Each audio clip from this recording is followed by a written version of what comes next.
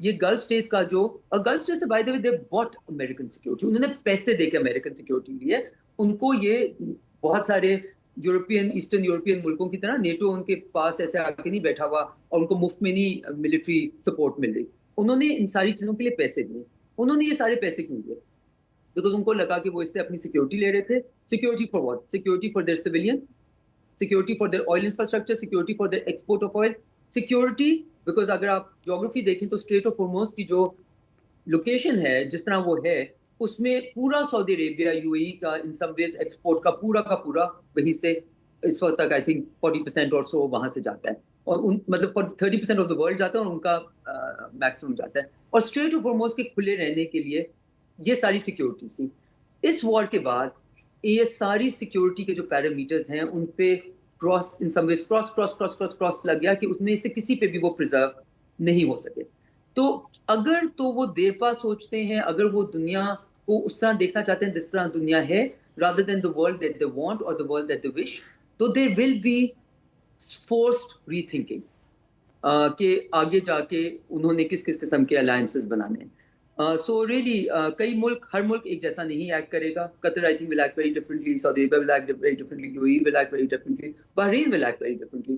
Oman کو اگر آپ گلف اسٹیٹ میں لیں تو عمان کا تو ایک کنسسٹنٹ رول رہا ہے جو کہ فرینکلی اسپیکنگ ویری سیلیبریٹیبل ہے, اور جو دنیا میں مسلم ممالک کی دنیا میں I think it stands out as a shining example of state craft and foreign policy management.